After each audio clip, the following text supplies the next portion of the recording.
ఇబ్బందులతో, సమస్యలతో, వేదనతో, దుఃఖంతో నలిగిపోతూ కొన్ని సందర్భాల్లో మనం అనుకునేటువంటి మాట ఏంటో తెలుసా? ప్రభువా, నా ప్రాణాన్ని తీసేసుకో, ఇక నేను బ్రతకలేను, నా వల్ల ఏమీ కాదు, నేను చేతకాను, నన్ను ప్రజల్లో ఎవరు కూడా నన్ను గుర్తించరు, నా వల్ల ఈ సమాజానికి కానీ, ఈ గ్రామానికి కానీ, ఈ ప్రాంతానికి కానీ, ఈ రాష్ట్రానికి కానీ, ఈ దేశానికి కానీ, ఈవెన్ నా కుటుంబానికి కానీ, నా పిల్లలకు కానీ ఏ మాత్రము నేను ప్రయోజనకరమైనటువంటి వ్యక్తిని కాదు అని చాలా మంది న్యూనత భావంలోనికి, ఇన్ఫీరియారిటీ కాంప్లెక్స్ లోనికి, వేదనలోనికి, దుఃఖంలోనికి వెళ్ళిపోతూ ఉంటారు. దేవునికి స్తోత్రం. అయితే నేను కూడా నా జీవితంలో, మీరు కూడా మీ జీవితంలో ఇటువంటి సంఘటన జరగకుండా లేదు, జరిగింది. చాలాసార్లు జరిగి ఒంటరి వారైపోయి కన్నీళ్లు విడుస్తూ వేదన చెంది దుఃఖించినటువంటి రోజులు లేకపోవాలి. ఎందుకంటే మీకున్న సమస్యలు, లేకపోతే నాకున్న సమస్యలు, ఆర్థిక పరిస్థితి అవ్వచ్చు, ఆర్థిక ఇబ్బంది అవ్వచ్చు, లేకపోతే కుటుంబ సమస్యలు అవ్వచ్చు, లేకపోతే వారు వీరు మన మీద తీసుకొచ్చినటువంటి నిందల బట్టి కావచ్చు, లేకపోతే ఇంట్లో తినడానికి తినే సందర్భాలు కావచ్చు, పిల్లలు అడుగుతున్నది మనం ఇవ్వలేనటువంటి పరిస్థితులు కావచ్చు. అయితే ఒక్క మాట మీద చెప్తున్నాను వినండి. ఈ రోజు ఆ రోజు నువ్వు అనుకున్న మాట ఏంటో తెలుసా? ఆ ఆలోచన చేసినటువంటి మాట ఏంటో తెలుసా? ఇంత మట్టుకు చాలు. ఎందుకంటే నేనేదో చేశాను కదా, నేనేదో చేస్తున్నాను కదా, ఇంకా నా వల్ల ఏమి అవ్వదు, నా బ్రతికి అయిపోయింది, నా జీవితం ఇంకా కొలాప్స్ అయిపోయింది, ఇంకా నేను ఎవరితో చెప్పినా ఎవరి దగ్గరికి వెళ్ళినా నాకు సమాధానం కానీ మరి ఆలోచన కానీ నాకు ఏమి దొరకవన్న ఉద్దేశాలలోనికి చాలా మంది మనుషులు వెళ్ళిపోయారండి. ఏమైనా హల్లెలూయా? లేదు, ఒక భయంకరమైన రోగము మన ఇంట్లో హైలైట్ అయింది, లేకపోతే మన శరీరంలో ఒక డాక్టర్ చెప్పాడు నువ్వు కొన్ని రోజుల్లో చనిపోతున్నావు, ఒక వ్యక్తి చెప్పాడు నీకు భయంకరమైనటువంటి ఆ సమస్య ఉందని. ఇలా ఎప్పుడైతే చెప్పారో ఈ మాటలకి మనం ఏమైపోతామంటే ఇంకా మన జీవితం ఆలస్యం, ఇంకా మన జీవితం అయిపోయింది, మనం ఏం సాధించలేమక, మన వల్ల ఏమవుతుందని మనం కూర్చోబడిపోయి ఏడుస్తూ ఉంటాం. దేవునికి స్తోత్రం. అయితే మన ఏడిపే ఈ ప్రపంచానికి జవాబా? మన ఆలోచన ఈ సమాజానికి జవాబా? ఈ ఏడిపే మన ప్రాణం తీసేసుకుంటే ఈ సమాజానికి ఉపయోగపడగలుగుతామా? మన ప్రాణాన్ని తీసేసుకుంటే మనము మన కుటుంబానికి ఏమైనా ఆశీర్వాదకరంగా ఉండగలుగుతామా? Nothing doing. దానివల్ల ప్రయోజనం ఏమీ లేదు. ఈ పని చేయటం వల్ల ఏమీ ప్రయోజనం లేదు. కానీ మనం అంటాం చచ్చిపోతాను, లేకపోతే అలా చచ్చిపోతే బాగుంటుంది, ఇలా చచ్చిపోతే బాగుంటుంది అని చాలా ప్లాన్స్ మనం తీసుకుంటూ ఉంటాం. కానీ ఈరోజు దేవుని యొక్క శక్తిలో, దేవుని యొక్క పనిముట్టుగా, దేవుని యొక్క పరిచర్యలో, దేవుడి మీద నమ్మకత్వం పెట్టుకుంటే, దేవుని చేతులకు మనం వెళితే దేవుడు ఎలా మనల్ని వాడుకుంటాడు అనడానికి నా జీవితంగా ఏమైనా హల్లెలూయా. నేను ఎందుకు ఈ మాట తెలియపడుతుంది తెలుసా? బహు స్పష్టంగా తెలియపరుస్తున్నాను. నేను ప్రాక్టికల్ గా తెలుసుకున్నటువంటి అనుభవాలు, ప్రాక్టికల్ గా అబ్జర్వేషన్ చేసి ఏదో కాటని పళ్ళు వచ్చిన ప్రేక్షకులతో ఈ పరిచయం జరిగించుకుందాం అనుకునేటువంటి సందర్భాలు ఎన్ని దినాలు ఉన్నాయి తెలుసా? చాలా దినాలుగా క్రితము అనుకున్నాం. విత్ ఇన్ 14 ఇయర్స్, అంటే 14 సంవత్సరాల పరిచర్య కాల వ్యవధిలో దేవుడు దీన్ని అద్భుతంగా 30 దుత్తులు 60 దుత్తులు 100 దుత్తులుగా ఆశీర్వదించుకుంటూ వచ్చాడు. దేవుడు కనపరుచుకుంటూ వచ్చాడు. వేగంగా చప్పట్లు కొట్టి ఈ పేరు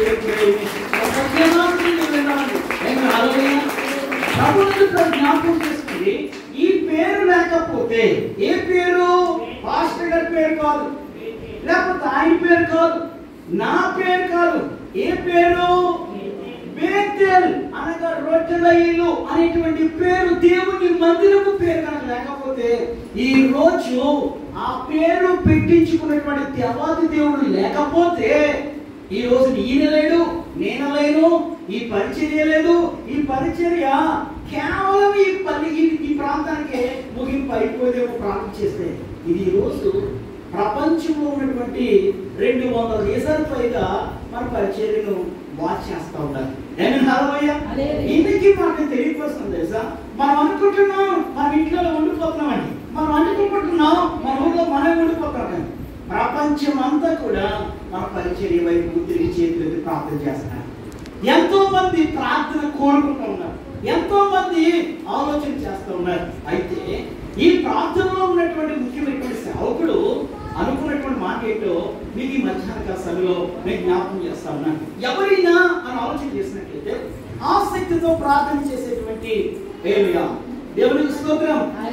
ఈ ఏలియా గొప్ప పరిచారకుడు, గొప్ప పరిచయం చేసినటువంటి ఆత్మలో తీవ్రత కలిగి, అత్యాసక్తి కలిగి, ఇతనికి చదువు లేకపోయినా, ఆస్తి లేకపోయినా, అంతస్తు లేకపోయినా, ఓన్లీ వన్ ఏంటో తెలుసా, విపన్ ఆయుధం ఏంటో తెలుసా, ప్రార్థన. బిల్లీ గ్రాహం గారి దగ్గరికి ఓ రోజు అమెరికా సేవకుడు బిల్లీ గ్రాహం గారు, మీకు అందరికీ తెలుసు, ఆయన ఇంచుమించు కొంత సంవత్సరాలు పరిచయం చేశారు. ఆ పరిచర్యలో ఈయన మీటింగ్ ఎక్కడ పెడితే అక్కడ వేల కొలది జనాలు, మహా అయితే దగ్గర కోట్ల కొలది జనాలు ఆయన మీటింగ్ వచ్చారు.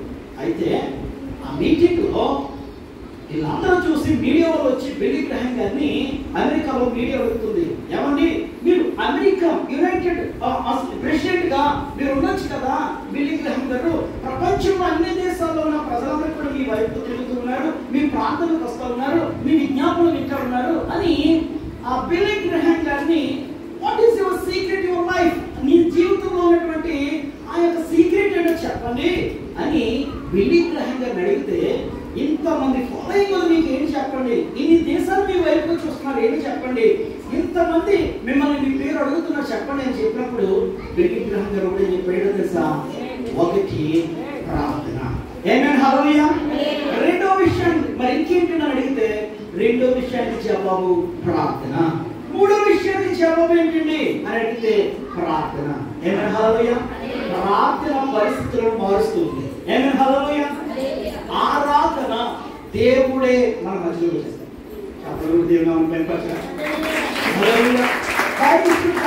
దేవుడు ఒక మాట మీతో చెప్తున్నాను, ఈ రోజు స్తుతుల మీద ఆశీర్వైన దేవుడు. ఇశ్రాయేలు స్తుతులు చెల్లిస్తూ ఉంటే, ఇశ్రాయేలు ఆరాధన చేస్తూ ఉంటే, ఇశ్రాయేలు ఆశీర్వైనటువంటి ఆ యొక్క స్తుతుల మీద ఏం చేస్తాడో తెలుసా, ఆయన ఆశీర్వుడు అవుతున్నాడు. ఎందుకంటే ఆత్మ స్వరూపైనటువంటి దేవుడు, ఆత్మ రోషము కలిగిన దేవుడు, అభిషేకము కలిగిన దేవుడు ఆయన. నువ్వు ఎక్కడైతే స్తుతిస్తావో, ఎక్కడైతే ఆరాధిస్తావు, ఎక్కడైతే దేవుని యొక్క బలిపీఠం కడతావో, ఎక్కడైతే దేవుని యొక్క ప్రేమను కనపరుస్తావో అక్కడ దేవుడు ఆత్మ ఉంటుంది. హల్లెలూయా. మనం అనుకుంటున్నాం ఏదో కూర్చుని వచ్చి వెళ్ళిపోతున్నారని, కానీ ఎవరు ఎలా ప్రార్థన చేస్తున్నారు, ఎవరి యొక్క విజ్ఞాపన దేవుడు అంగీకరిస్తున్నాడో, ఎవరి యొక్క విలాపాలు దేవుడు అంగీకరిస్తున్నాడో మనకి తెలియదు. హల్లెలూయా.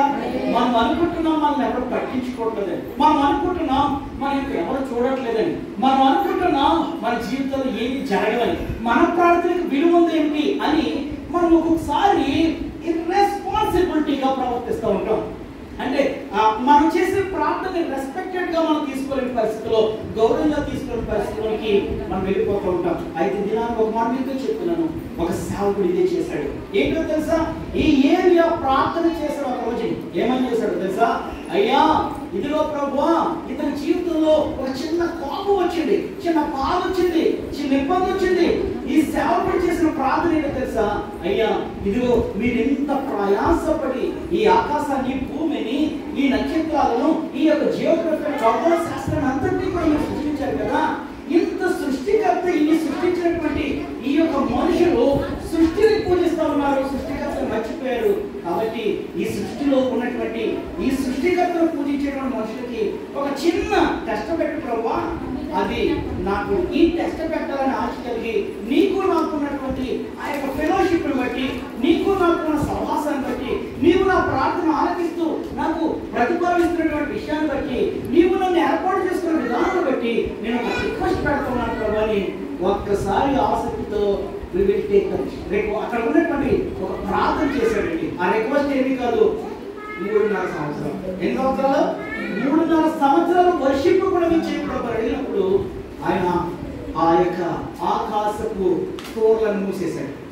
ఆకాశపు తోర్లను మూసివేసినప్పుడు ఆకాశం నుంచి వర్షం పడినప్పుడు ఆ యొక్క భయంకరమైనటువంటి వేడి ప్రజలని చంపేస్తూ ఉంది, ప్రజలని ఇబ్బంది పరుస్తూ ఉంది. అయినా కానీ నేనేం చేస్తాను తెలుసా? ఆకాశంలో వర్షం లేకపోతే వర్షాన్ని ఎలా కురిపించుకోవాలో, మనకి అది రాకపోతే ఇది ఎలా చేసుకోవాలో, ఒకవేళ ప్రళయాలు వచ్చేస్తుంటే గోపురాలు ఎలా కట్టుకుని గోపురం మీద ఉండాలో, వీటి గురించి మెటీరియల్ థింగ్స్ గురించి మనుషులు ఆలోచిస్తున్నారు. కానీ ఇది దేవుని నుంచి వచ్చినటువంటి ఉగ్రత, దేవుడి నుంచి వచ్చినటువంటి ప్రత్యక్షత, దేవుడి నుంచి వచ్చినటువంటి సమస్య.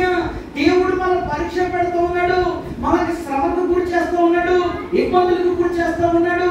ఆర్థికంగా దేవుడు మన నోట్లో పెట్టాడంటే దేవుడు సరిగ్గా స్తుతించలేకపోతున్నాం కాదని అన్న విషయాన్ని వీరు గుర్తు చేసుకోలేకపోతున్నాం. ఏమని హల్లెలూయా. ఎప్పుడైతే మన జీవితంలో జరగవలసినవి జరగట్లేదని ఎప్పుడైతే బాధ కలుగుతుందో, ఈ బాధలు ఎందుకు తీసుకొస్తున్నాడు తెలుసా? దేవునికి నీకు సమాధానం, నీ ప్రార్థన ఆలకించుకునేటువంటి పరిస్థితుల్లో దేవుడు ఉండిపోయాడు. వెంటనే యెషయా గ్రంథం మాట్లాడు కదా, మీరు ప్రార్థన చేస్తుంటే నేను ప్రార్థన వినడానికి నా చెవులేమి ఏం కాలేదు, మందం చెవులేమీ కాదు. మీరు విజ్ఞాపన చేస్తూ ఉంటే, మీరు ఆరాధన చేస్తూ ఉంటే, మీ ఆరాధన వినకుండా ఉండడానికి నా కళ్ళేమి గుడ్డివేమీ కాదు. కాబట్టి మీకు నాకు కూడా ఆనాడు ఆదాములు చేసినటువంటి అతిక్రమమును బట్టి పాపము అనేటువంటి ఆజ్ఞాతిక్రమం, మేము పాపం కాబట్టి ఆజ్ఞాతిక్రమైనటువంటి పాపము అడ్డుగోడగా ఉండిపోయింది. ఏమైనా హల్లెలూయా. అడ్డుగోడగా ఉండిపోవటం వల్ల ఈ పాపము అడ్డుగోడ నుంచి నువ్వు నన్ను చూడలేకపోతున్నావు, నీ ప్రార్థన నేను వినలేకపోతున్నావు. ఈ అడ్డుగోడ ఎవరు తెచ్చాడు అని ఆలోచన చేసినట్లయితే, మనిషి చేసిన ప్రతి పాపమే, ప్రతి అక్రమే, ప్రతి ఆజ్ఞాతిక్రమమే, ప్రతి చెడు శక్తులు, దురాత్మ, అంధకార, దయ్యపు శక్తులతో కలిసి చేసిన ప్రతి చెడు కార్యాన్ని బట్టి ఒక పాపపు అడ్డుగోడగా మిగిలిపోయింది. దానివల్ల దేవుడిని చూడలేకపోతున్నాడు. ఇంకొక విషయాన్ని నేను జ్ఞాపకం చేస్తున్నాను. పాలు కాసిన తర్వాత మేగడ అనేది లేయర్ అనేది ఏర్పడుతుంది. అయితే దాని మీద మీరు టీ పట్టామన్నప్పుడు ఆ మీగడ తీసి పంచదార కలిపితే ఆ పాలు తీగా ఉంటుంది. ఆ మీగడ తీయకుండా పంచదార తీసి పట్టుకొచ్చేసి మీగడలా తీసి పక్కన పడితే మీ పాలు ఎలా ఉంటాయి? సప్పగా ఉంటాయి. కారణం ఏంటో తెలుసా? మీరు వేసినటువంటి యొక్క స్వీట్ అంతా కూడా ఏదైతే ఉండిపోయింది, మేగడలో ఉండిపోయింది, అడ్డుగోడగా ఉండిపోయింది. అడ్డుగోడను తీసేస్తేనే ఆ పాలు ఏమవుతుంది? ఆ పాలలో డైరెక్ట్ గా నీళ్ళు పంచదారకు వస్తే అవి పాలు తీగ అవుతాయి. అయితే ఒక లేయర్ ఏర్పడిపోయింది మీకు నాకు కూడా. ఈ పాపం అనే అడ్డుగోడ ఏర్పడిపోయింది. కాబట్టి మీరు ఖచ్చితంగా మీ ప్రార్థనలు వినకపోవడానికి, లేకపోతే మిమ్మల్ని శపించడానికి, మిమ్మల్ని ఇబ్బంది పెట్టడానికి, నేను మీరు చేస్తున్న మాటలు వినకుండా ఉండడానికి మీరు గుడ్డి కాదు. ఇదిగో ఇశ్రాయేలు స్తుతుల మీద ఆశ్రయించినటువంటి దేవుడు ఈ మధ్యాహ్న కాలంలో నువ్వు నేను స్తుతి చేస్తా ఉన్నామే, నువ్వు నేను ప్రార్థన చేస్తా ఉన్నామే, నువ్వు నేను కూడా 2 గంటలు సమయం ఇచ్చి దేవుడి కోసం పరిచయం చేస్తా ఉన్నామే. ఇదిగో ఈ మైక్ ఇచ్చి ప్రపంచం అంతా తిప్పుతూ ఉన్నాడే. ఇది కూడా ఏంటో తెలుసా? ఈ స్తుతి ఏంటో తెలుసా? దేవుడు వినట్లేదనా, దేవుడు చూడలేదనా, దేవుడు అంగీకరించట్లేదనా, దేవుడు విజ్ఞాపనలు ఆలకించట్లేదనా? దేవుడు సమస్తము ఎరిగినవాడు, ఆయన సర్వాంతర్యామి, సర్వసంభూతుడు, లోకరక్షకుడు. వేదాలు చెప్పినా, గ్రంథాలు చెప్పినా ఆ ప్రభు గురించే తప్ప మరి దేని గురించి కూడా చెప్పట్లేదన్న సంగతిని పూర్తిగా అధ్యయనం చేసి తెలుసుకుని ప్రాక్టికల్ గా ఆయన ఏంటో తెలుసుకుని వచ్చినటువంటి వ్యక్తిగా చెప్తూ ఉన్నాను. ఏమే హల్లెలూయా. అయితే ఈ రోజు ఒక మాట మీతో చెప్తూ ఉన్నాను. కారణం తెలుసా? నీవు చేసే ప్రార్థన వింటూ ఉన్నాడు, నువ్వు చేసే విజ్ఞాపన ఆలకిస్తూ ఉన్నాడు, నువ్వు చేసే ఆరాధన మీద ఆయన ఆశీర్వై ఉన్నాడు. కానీ ఒక్క మాట మీతో చెప్తున్నాను, ఎంత స్తుతుల మీద ఆశీర్వైనటువంటి దేవత దేవుడు నీ కుటుంబాన్ని కట్టబోతున్నాడు, నీ గ్రామాన్ని కట్టబోతున్నాడు, నీ బిడ్డను దీవించబోతున్నాడు, నీ బిడ్డని ఆశీర్వదించబోతున్నాడు. కారణం తెలుసా? నాకు తెలుసు, దేవుని పరిచర్య కోసం పరుగు తీస్తూ ఉంటే, దేవుని పరిచర్య కోసం ప్రయాసపడతా ఉంటే, దేవుని పరిచర్య కోసం మరి రాత్రనగా పగలనక ఆ ఫోన్ కంటిన్యూస్ గా మాట్లాడి దేవుని పరిచర్యలో వాడబడుతూ ఉంటే, కాని దేశంలో కాని స్థలంలో నాకు వీళ్ళ అమ్మ చెప్పి మాట్లాడేది తెలుసా? నీకు పిల్లలు అవసరం లేదు, ఉద్యోగం అవసరం లేదు, ఇంకా ఇంకోటి అవసరం లేదని అప్పుడప్పుడు ప్రొస్టేషన్ లో తిడతా ఉంటారు. నాకు తెలియదంటే నా పిల్లలకి బాధ్యత, నాకు తెలియదంటే నాకు రెస్పాన్సిబిలిటీ తెలుసు. కానీ ఒక్కొక్కసారి గుర్తు చేస్తా ఉన్నప్పుడు కూడా ఏమనిపిస్తుందో తెలుసా? ఎంతప్పుడు ఎవరైనా ఫోన్ చేస్తాడో, అమ్మ వస్తున్నామని వెళ్ళిపోతుంటే ఏమంటారు? ఆ మాట దేవుడు అప్పగించినటువంటి పరిచర్య మీద ఒక బాధ్యత తీసుకుంటూ తీసుకుంటే నాకు ఒకే ఒక లక్ష్యం ఏంటి తెలుసా? మొదట నీ నీతిని, నీ రాజ్యాన్ని, నీ పనిని చేస్తే నా కుటుంబమే కాదు, నన్నే కాదు, నాకున్న అదంతా కూడా నువ్వు ఆశీర్వదిస్తావు. మొదట నా నీతిని, నా రాజ్యం ఎదకండి. ఈ ఏలియా కూడా ఏం చేశాడో తెలుసా? వెతుకుతూ వెతుకుతూ వెతుకుతూ ప్రజలు చేసేటువంటి ఇబ్బందులను బట్టి, ప్రజలు తీసుకొచ్చిన ఈ సమస్యను బట్టి ఒక్కసారి సన్నిహితుడు ఈ దినాల వాడితో చెప్తున్నాను, యోగు సన్నగిరలేదు. కానీ ఏంటో తెలుసా? దేవుని కోసం, నీతి కోసం, దేవుడి పట్ల యోగు పట్ల దేవుడికి ఉన్నటువంటి ఆ సాక్ష్యాన్ని పోగొట్టుకోకూడదనే ఉద్దేశంతో ఆయన నీతిమంతుడిగా, యథార్థవంతుడిగా ఉండిపోయాడు. ఈవెన్ భార్య వచ్చి కూడా టెంప్ట్ చేయడానికి ప్రయత్నించిన, ఈవెన్ స్నేహితులు వచ్చి టెంప్ట్ చేయడానికి, తొట్టిని కూడా దేవుడు ఎందుకంటావు అని చెప్పి తన స్నేహితులు కూడా ఇబ్బంది పెట్టిన యోగు నీతిని తాకలేదు. నీతి వైపే తిరిగాడు. దేవునికి కోసం ప్రాధాన్యత ఇవ్వడానికి ఇష్టపడ్డాడు తప్ప నీతిని ఆయన యథార్థంగా మర్చిపోలేదు. కాబట్టి అతను ఆస్తి పోయింది, అంతస్తులు పోయింది, అన్నీ పోయినా కానీ యోగు అలా నిలబడి కూర్చుని ఏమన్నాడు తెలుసా? నేను కావాలి చెప్పి మాట్లాడి మాట్లాడాడు తెలుసా? దేవుడు ఇచ్చాడు, దేవుడు తీసుకున్నాడు. ఏమైనా ఆలోచన చేసినట్లయితే ఈ దినాన్ని ఒక మాట మీతో చెప్తున్నాను. ఏలియా దేవుని విషయంలో చాలా నమ్మకంగా ఉన్నాడు, ప్రార్థన చేస్తున్నాడు, విజ్ఞాపన చేస్తున్నాడు. దేవుడు ఆయన మాట విని కార్యాలు చేసుకుంటాడంటే ఏలియా జీవితంలో ఒక్కసారి చాలా వేదన కలిగింది, చాలా దుఃఖం కలిగింది, బాధ కలిగింది. కారణం ఏంటో తెలుసా? ఒక రోజుని ప్రార్థన చేసి ఆకాశాన్ని ఆపు చేసి, వర్షాన్ని ఆపు చేసి 3.5 సంవత్సరాలు ప్రజలకి శిక్షణలోనికి గురి చేశాడు. మరణావస్థలోనికి వెళ్ళిపోయిన వారు కొంతమంది, శిక్షణలోనికి కొంతమంది వెళ్ళిపోతే, మరి విజ్ఞాపన ప్రార్థన చేయలేని పరిస్థితులకు వెళ్ళిపోతూ ఉంటే, అటువంటి సమయాల్లో ఊళ్ళో ఎవరో ఇక్కడ నీతిమంతులు ఉంటే వారి దగ్గరికి ఏలియాని పంపించాడు. ఏమి లేదో తెలుసా? అవస్థ లేదు, అంతస్తు లేదు, ఇల్లు లేదు, ఏమీ లేదు. కానీ ఆమె పేరు సారిపోతే వారి ఇంటికి పంపించినప్పుడు వారికి ఉన్నటువంటి ఆహారంలో ఉన్నది పట్టుకొచ్చి తినేసి మరి ఆ కుటుంబాన్ని వర్షమధ్యాంత వరకు ఆశీర్వదించినటువంటి ఈ ఏలియా ప్రవక్త, పరిచారకుడు, గొప్ప సేవకుడు, అభిషేకం కలిగినటువంటి దైవ సేవకుడు ఒక రోజు 10 నిమిషాల దగ్గర కూర్చొని ఏమంటాడు తెలుసా? నా జీవితం అయిపోయింది, నా ఆలోచనలు మారిపోయింది, నా జీవితంలో ఎటువంటి ఎటువంటి గొప్ప కార్యాలు, నా కుటుంబంలో ఎటువంటి కార్యాలు, ఎటువంటి ఉన్నతమైన కార్యాలు నా వల్ల అవదు అని మనస్తాపం చెంది, వేదన చెంది, దుఃఖించి, రోధిస్తూ ఉన్నటువంటి సమయంలో ఒక చెట్టు కింద కూర్చున్న ప్రవక్త, ప్రార్థన చేసినటువంటి ప్రవక్త ఒక రోజుని ఒక సంఘటన జరిగిన దానికంటే ముందుగా ఏం సంఘటన జరిగిందో తెలుసా? వర్షం ఇంకా రాదని తెలిసిపోయినటువంటి పరిస్థితుల్లో ఏది ఎంటర్ అయ్యి, దైవ సేవకుడు ఎంటర్ అయ్యి అహాబు రాజు దగ్గరికి వెళ్ళి అహాబు రాజుతో అంటున్న మాట్లాడి తెలుసా? రాజుగారు వర్షం ఎందుకు తెలుసా? నేను ప్రార్థన చేశాను, అందుకనే వర్షం కొట్ల. అయితే మరి అహాబు అంటున్నాడు, నువ్వు ప్రార్థన చేయొచ్చు కదా, మరి వర్షం వచ్చేస్తుందని చెప్పినప్పుడు అయితే మీరు దేవుడి మాట వినాలి.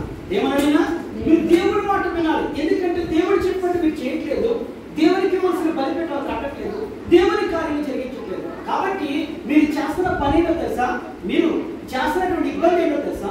ప్రవక్తను చెప్పేస్తూ ఉన్నారు, ప్రవక్తలకు ఇవ్వాల్సిన విలువ ఇవ్వట్లేదు, మీరు ప్రవక్తల్ని హింసలకు గురి చేసేస్తూ ఉన్నారు, దేవుని పరిచారకుల్ని చంపేస్తూ ఉన్నారు, ఉన్న సేవకుల్ని పక్కన కూడా చేసేస్తూ ఉన్నారు. కాబట్టి మీరు చేస్తున్న దేవుని సేవకుని మీద ఒక మాట అంటాడు, దేవుడికి సేవకుని మీద పెట్టుకున్నటువంటి ఒక మంచి అభిప్రాయం ఏంటి తెలుసా? ఇదిగో సేవకుడు ఇశ్రాయేలు ప్రజల మీద ఎవరైనా ఇబ్బంది చేస్తే నా కనుపుడి మీద ముట్టినట్లని దేవుని ప్రజల మీద, దేవుని యొక్క బిడ్డల మీద ఒక మంచి ప్రణాళిక, మంచి అభిప్రాయం పెట్టుకుని ఆయన ఒక టెస్టిమోనీ ఇచ్చాడు. అటువంటి సందర్భాల్లో అన్నటువంటి ఏలియా ప్రార్థన చేస్తూ ఉన్నాడు. ప్రార్థన చేసి ఇదిగో మీరు దేవుని పిల్లలను చంపేస్తూ ఉన్నారు, దేవుని పరిచారకులను ఇబ్బంది పెడుతున్నారు, దేవుని కార్యాలు జరగకుండా ఆఫ్ చేసేస్తూ ఉన్నారు. కాబట్టి నేను ఒక మాట మీతో చెప్తున్నాను, ఇటువంటి గొప్ప కార్యాలు జరిగించి కార్యాలు జరిగించేటువంటి సేవకులు మీరు ఆఫ్ చేసేస్తూ ఉంటే, దేవుని పరిచయం జరగకుండా మీరు ఆఫ్ చేసేస్తూ ఉంటే మీ జీవితంలో ఎటువంటి కార్యాలు, కార్యాలు, గొప్ప కార్యాలు జరగవని డైరెక్ట్ స్టేట్మెంట్ ఇస్తే అటువంటి ఏరియా బాధ చెంది, వేదన చెంది చెప్తూ ఉంటే అహాబు రాజు అంటున్న మాట ఏంటో తెలుసా? అహాబు రాజు చెప్తున్న మాట ఏంటో తెలుసా? అహాబు రాజు ఏం చేశాడో తెలుసా? అహాబు రాజు యెజెబెలుని ఎప్పుడైతే పెళ్లి చేసుకున్నాడో ఆహాబులో ఉన్నటువంటి కొద్దో పాటు విశ్వాసం కూడా మొత్తం పోయింది. యెజెబెలు కానీ లో ఉన్నటువంటి దురాత్మలు చెడాత్మలు అన్నీ కూడా ఎవరికి వచ్చేసినాయి? ఈ ఆహాబు రాజుకి వచ్చేసి. రాజు నీతిమంతుడిగా యథార్థవంతుడిగా దేవుడు ఏర్పాటు చేసినటువంటి రాజుగా ఉండవలసిన ఈ నాయకుడు ఇదిగో యెజెబెలుతో కలిసినటువంటి సందర్భాన్ని బట్టి అతను కూడా మూర్ఖత్వపు ఏమి వచ్చేసినాయి. చివరికి రాజుకు సలహా ఇచ్చినా కూడా రాజు వినలేదు. ఆ రోజు ఒక బలిపెట్టి కట్టాడు. నీ దేవుడు గొప్పవాడా, నా దేవుడు గొప్పవాడా, మీరు పూజించేటువంటి బలిదేవతలు గొప్పవా, లేకపోతే నా దేవుడు గొప్పవాడా చూసుకున్నావు రండి అని చెప్పేసి 2 బలిపీఠాలు కట్టి ప్రార్థన చేస్తూ ఉంటే ఉదయం అంతా బలిదేవత ప్రవక్తలు ప్రార్థన చేశారు. ఏలి అంటున్నాడు, మీరు ప్రార్థన చేయండి, మీ బలిపీఠం మీద ఆకాశం నుంచి అగ్ని వచ్చి ఆ బలిపీఠాన్ని తగలబెడితే, ఆకాశం నుంచి వర్షం వస్తే నేను చేస్తున్నటువంటి పరిచర్య, నేను ప్రేమిస్తున్నటువంటి దేవుడిని విడిచిపెట్టేస్తాను.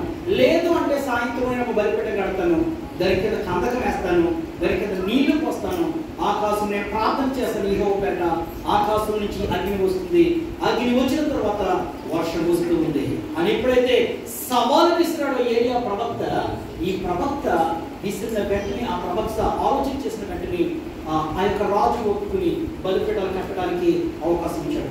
ఒకవేళ బయలుదేవత ఫెయిల్ అయితే ఇక్కడ ఉన్నటువంటి 430 మంది బయలుదేవత ప్రవక్తలందరూ చంపేస్తామని ఒక టార్గెట్ కూడా పెట్టాడు. అయితే అలాగే జరిగింది ప్రభుత్వ. ఆకాశం నుంచి యెజెబెలు ప్రవక్త అన్నటువంటి బలిదేవత ప్రవక్తలందరూ కూడా ప్రార్థన చేశారు. బలిపెట్టడానికి ఆకాశం నుంచి అగ్ని రావాలి. చివరికి ఏలియా చిన్న ప్రార్థన చేశాడు, ఆకాశం నుంచి అగ్ని వచ్చింది. సాయంత్రం వెంటనే ఆకాశం నుంచి పెద్ద వర్షం కురిసింది. ఇది చూసిన వారు పరిగెత్తుకుని వెళ్ళిపోతుంటే బయలుదేవతలందరినీ కూడా కొంతమందిని చంపేశాడు.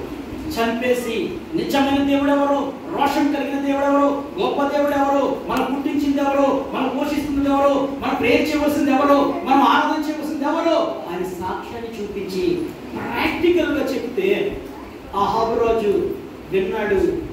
కానీ ఆహాబు రాజు యొక్క భార్య యెజెబెలు రాని వినలేదు. ఆమేన్ హల్లెలూయా. ఎందుకో తెలుసా?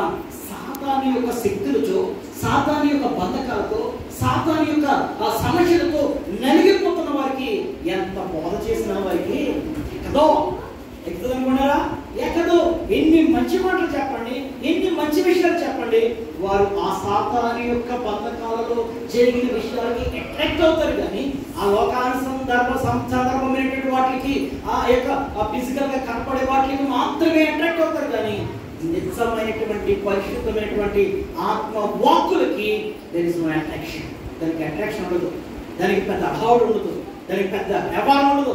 కానీ సాక్షాత్తు దేవుడికి ప్రార్థన చేస్తే ప్రార్థన వింటాడు, దేవుడు అద్భుత కార్యం చేస్తాడు. చెప్పడం దేవుడు ప్రార్థన చేసి అద్భుత కార్యం జరిగింది కళ్ళాగా చూశారు. కానీ యెజెబెలు అన్నది, ఇదిగో మా ప్రవక్తలను ఎలాగైతే చంపేశావో రేపు సాయంత్రానికి ఏలియాను కూడా లేపేస్తానని చెప్పేసి ఒక సాక్ష్యాన్ని, ఒక సవాల్ విసిరింది. రాణిగారు చెప్పారు కదా అని చెప్పిన వెంటనే ఈ ప్రవక్తను ఏసిలిపోయాడు. ఏమో తెలుసా? అయ్యా ఎంత గొప్ప పని చేసినా, ఇంత రోషం కలిగిన దేవుణ్ణి చూపించిన, ఇంత ప్రార్థన చేసి ఆకాశం నుంచి వర్షం తెప్పించిన వీరు నా మీద, లేకపోతే నన్ను పొగడాలని కాదు కానీ నా దేవుడు గొప్ప చేయాలని ఆశ లేదు వీళ్ళకని చెప్పి మరి ఏమైపోయారు తెలుసా? ఏలియా మనస్తాపం చెంది, బాధ చెంది, విభ్రాంతి చెంది, వేదన చెంది, దుఃఖించి ఒక పదవీ రక్షణ కింద కూర్చున్నాడు దేవుడు సేవకుడు. ఏమైనా హల్లెలూయా. ఒక మాట మీతో చెప్తున్నాను, ఎవరి విషయంలోనైనా ఒక సేవకుడు వేదన కలిగి దుఃఖిస్తే ఆ సేవకుడికి వచ్చే ఆ యొక్క బాధ నీ కుటుంబాన్ని నాశనం చేస్తాడు. ఎందుకో తెలుసా? దేవుడు ఏర్పాటు చేసుకుంటే సేవకుడు అయ్యాడు తప్ప నువ్వు ఏర్పాటు చేసుకుంటే సేవకుడు అవ్వలేదు. ఏమైనా హల్లెలూయా. దేవుని ప్రార్థన మీద, దేవుని ఆసక్తి మీద, దేవుని యొక్క కృప మీద, దేవుని ఏర్పాటులో ఎవరు వచ్చాడు తప్ప సేవకుడు వచ్చాడు. కానీ నీ ఏర్పాటులో సేవకుడు రాలేదు. ఏమైనా హల్లెలూయా. నువ్వు నేను ఎంతో కాన్విన్స్ వెళ్ళిపోతాం అంటే ప్రార్థన చేసి, కానీ దేవుని సేవకుడు భారము కలిగి బిడ్డలందరి కోసం విజ్ఞాపన చేస్తాడు. మీరు అడగకపోయినా విజ్ఞాపన చేస్తాడు, విలాపిస్తూ ఉంటాడండి. ఈ బిడ్డ ఎక్కడికి వెళ్ళిపోయింది, ఏమైపోతుందని ప్రతి నిమిషంలో కూడా వీలైతే ఫోన్, లేకపోతే ఎక్కడుందమ్మా, ఏముందమ్మా అని ఎవరిని అడిగి తెలుసుకుంటూ ఉంటాడండి. ఏమైనా హల్లెలూయా. మీరు అనుకుంటాం, నేను అనుకుంటాం, మన అందరం అనుకుంటే మాట్లాడేది తెలుసా? పాస్టర్ గారిని పట్టించుకోలేదండి, పాస్టర్ గారు అసలు ఫోన్ కూడా చేయండి, అసలు పాస్టర్ గారిని ఏమి గుర్తించరండి అని మనం అనుకుంటాం. కానీ ఒక్కసారి నువ్వు వారం కనపడకపోతే అతని హృదయము ఆ 100 మంది మీద ఉండదు. ఎవరి మీద ఉండదు తెలుసా? ఆ రానేటువంటి వచ్చింది కాదంట ఈ మధ్య కూర్చున్న 9 రోజులు అని సేవకుండిగా అనుకుంటున్నాను.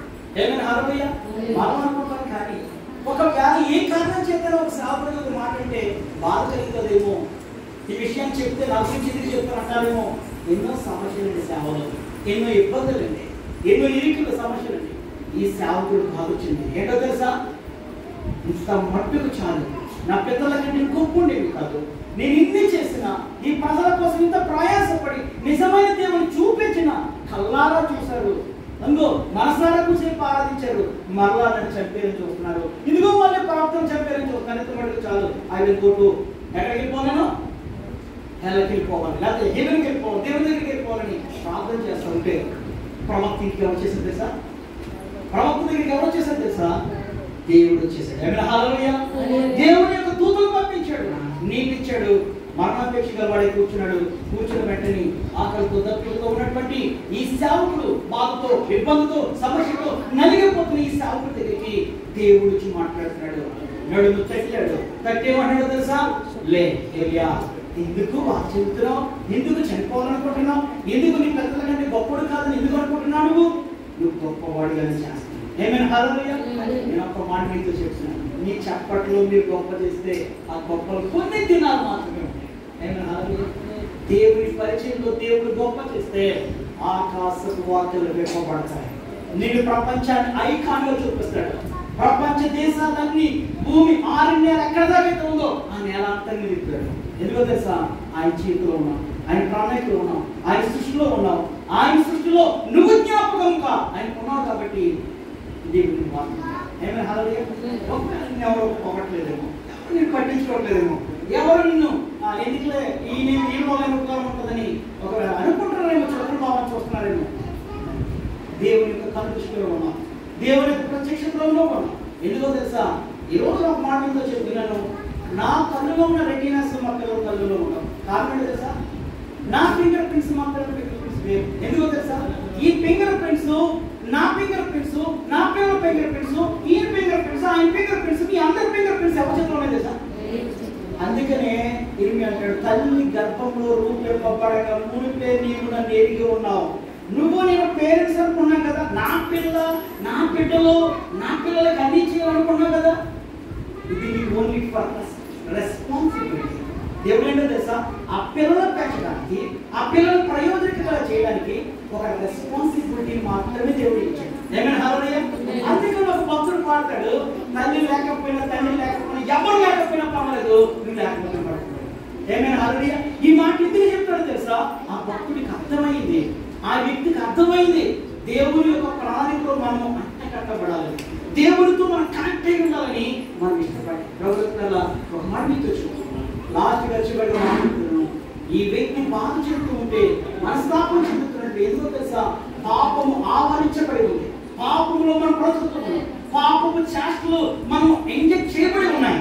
ఆ పాపపు చేష్టలో మనం జీవిస్తున్నాం కాబట్టి, పాప లోకంలో ఉన్నాం కాబట్టి, ప్రత్యేకించబడిన ఆ లోకంలో ఉన్నటువంటి బాధలు, ఆ లోకంలో ఉన్న సమస్యలు మన వేదనకి గురి చేస్తూ ఉంటాయి. అటువంటి సమయంలో ఈ యొక్క ఏలియా ప్రవక్త ఉండి ప్రార్థన చేస్తే ఆకాశము, ఆయన విజ్ఞాపన చేస్తే వర్షము, ఆయన ప్రార్థన చేస్తే ఆ యొక్క సారేపత్తి వీటిలో రొట్టెలు కదువు అవ్వలేదు. ఆ వర్షం వచ్చేంత వరకు ఆ యొక్క చనిపోకుండా వాళ్ళు బ్రతకలేరు. అంత గొప్ప ప్రార్థన పడే ఈ మాట అంటే ఎలా ఉంటాయో చెప్పండి. సాక్షాత్తు సంఘంలో పెద్దలు ఎవరు రాలేదు, సంఘ విశ్వాసులు ఎవరు రాలేదు, ఆ ఊళ్ళో సేవకులు, ఈ ఊళ్ళో సేవకులు ఎవరు రాలేదు. ఈ దగ్గరికి ఎవరు వచ్చేసాడు? దేవుడు వచ్చేసాడు. అంతే దగ్గరికి దేవుడు చెప్పాడు, తట్టి నడుము తట్టాడు. ఏమన్నాడు తెలుసా? ఏలియా, మనస్తాపం చెందావా, వేదన చెందావా, దుఃఖించావా, ఆడదాని చేతిలో చచ్చిపోవాలని నీకు బాగా కలిగిందా? ఆడదాని చేతిలో చచ్చిపోతానని నువ్వు బాధపడదు.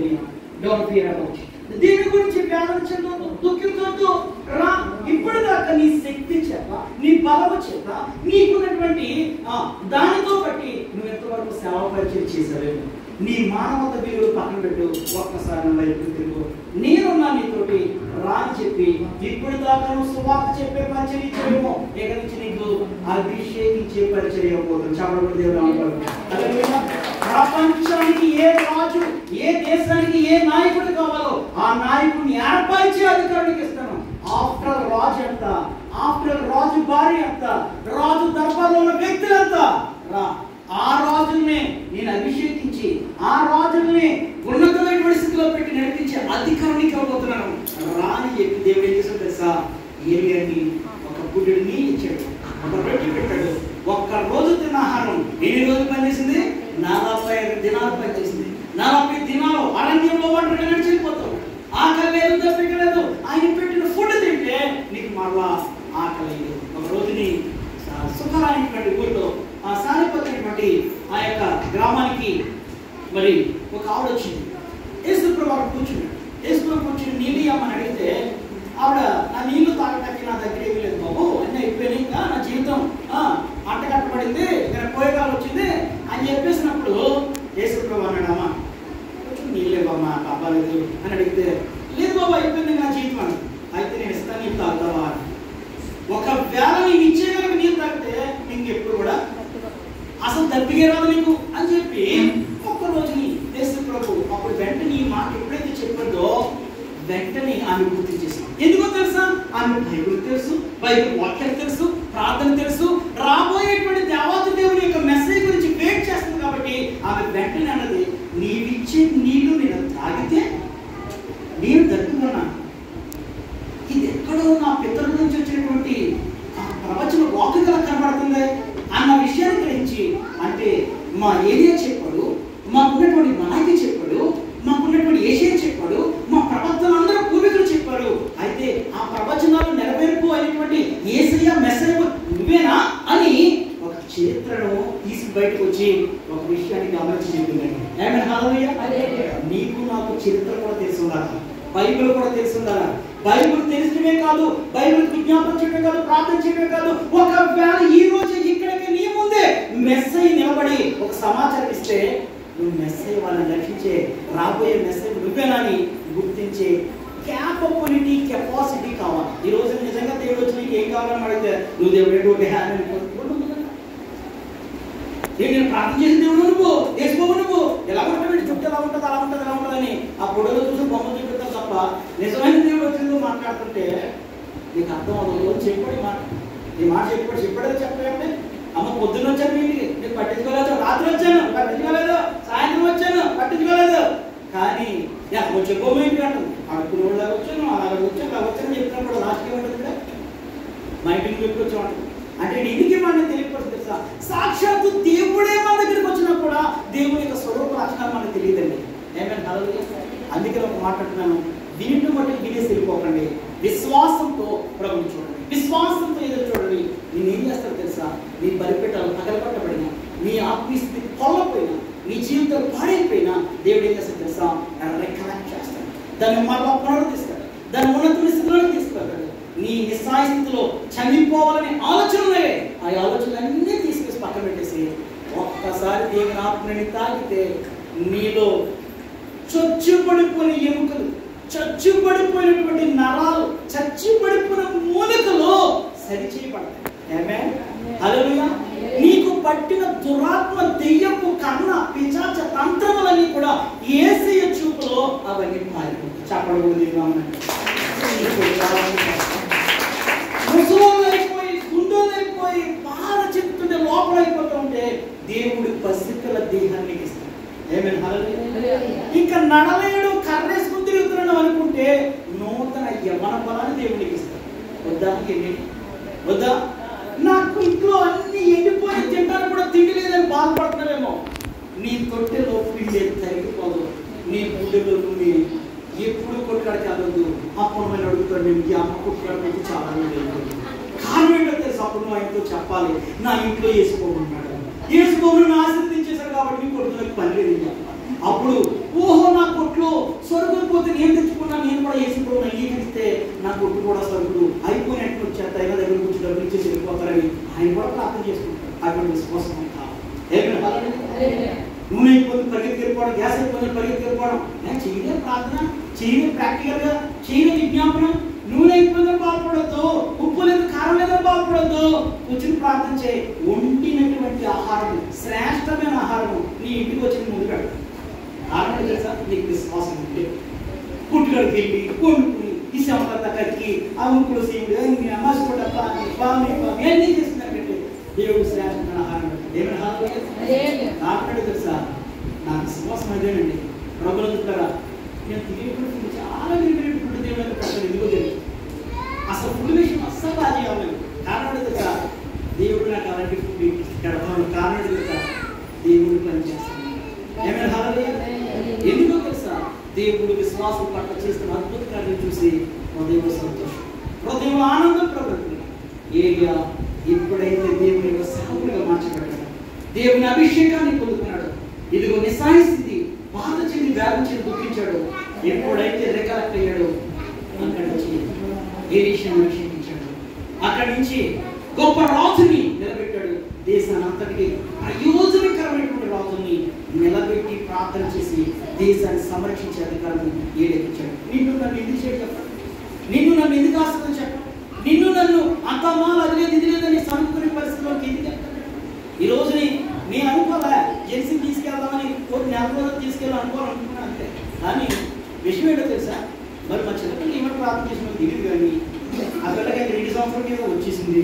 ఇప్పుడు తీసుకుని ఎలా స్కూల్లో కూడా ఇంకా ఎలా కూడా అప్లికేషన్ దేవుడు ఏర్పాటు చేశాడు. దేవుడు చెప్పినట్టే ఆ పిల్లకి సంవత్సరం కూడా ఫ్రీ వచ్చేలాగా నాకు ప్రార్థించింది. ఎందుకంటే ఆవిడ స్కూల్లో చేస్తుంది కాబట్టి దేవుడు ఫ్రీ ఇస్తాడు. కాబట్టి ప్రార్థన చేయండి.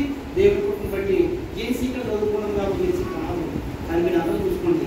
కానీ చిన్నపిల్లలు మాత్రం తీసుకెళ్ళి అక్కడ అనుకుంటారు. అందుకే దేవుడు తీసుకెళ్తున్నాడు. కాబట్టి ప్రభుత్వం కదా మీరు ప్రార్థన చేయండి. మళ్ళీ రేపు మీరు ఇంట్లో వచ్చిన పోవచ్చు, ఏ టైంలో తెలియదు కాబట్టి టికెట్స్ ఓకే అవ్వడం దేవుడు చెప్పింది. మరొకసారి అవకాశం ఉంటే ప్రార్థనలో దేవుడి సన్నిధిలో మీతో చెప్పుకోవడానికి, కొన్ని మాటలు ప్రసరించుకోవడానికి దేవుడు సహాయం చేసేలా ప్రార్థన చేయండి. రెండవది, యునైటెడ్ అసోసియేషన్లో అంటే దుబాయ్లో ఉన్నటువంటి ఐకాన్గా ఉన్నటువంటి మాస్టర్స్ అసోసియేషన్లో దేవుడు ఒక ప్రయోజనకరమైన బాధ్యత నాకు అప్పగించాడు. కాబట్టి అన్ని సంఘాలుగా మరి వాళ్ళ యొక్క అభిప్రాయాలు తెలుసుకుంటూ వారిని కొన్ని సకలమైనటువంటి రీతిలో మార్గాలు నడిపించడానికి దేవుడు సంయోజన జ్ఞానం ఇచ్చేలాగా దేవుడి పరిచయం బలిపీఠము బేతల్పూర్ మిషన్స్లో ఈ యొక్క సంవత్సరంలో యానివర్సరీ సెలబ్రేషన్ ఉంది. ఆ యానివర్సరీ సెలబ్రేషన్ని దేవుడు గొప్పగా ఆశీర్వాదకరంగా నడిపించేలాగా వీలైతే పాస్టర్ గారికి స్నాపంలో పెట్టేసి రద్దు చేసుకుని ఓ రోజు వాళ్ళకి పంపించేసేలాగా వీలైతే ప్రార్థన చేయండి. అంతేకాదు ఈ సంవత్సరంలో రెవరెంట్ కూడా దేవుడు నాకు అనుగ్రహించాడు. తర్వాత డాక్టరేట్ కూడా కొన్ని దినాల్లో దేవుడు ఇవ్వబోతూ ఉన్నాడు. కాబట్టి మీరు అందరూ ప్రార్థన చేయండి. దేవుడు అభిషేకించే పరిచయం అప్పగించాడు. యాక్చువల్గా నేను మొట్టమొదటిగా నాకు దుబాయ్లో 2 సంఘాల్లో మాట్లాడే అధికారం ఉన్నప్పటికీ దాన్ని రిజెక్ట్ చేసింది నేను ఫస్ట్ టైం. ఇది అయ్యారు రాలేకపోతే ఎవరు చేసి ఇంటికి వెళ్తానని చెప్పేసి ఈ రోజు 2 సంఘాల్లో నేను అదాటి 3 సంఘాలు 4 సంఘాలు ఉండే సంఘాల్లో మాట్లాడి దేవుడు అనుగ్రహించాడు. వాటిని మరలా బదిలీ చేసుకుని వచ్చాడు. కాబట్టి ప్రత్యేక వృత్తిలో ప్రార్థన చేయండి.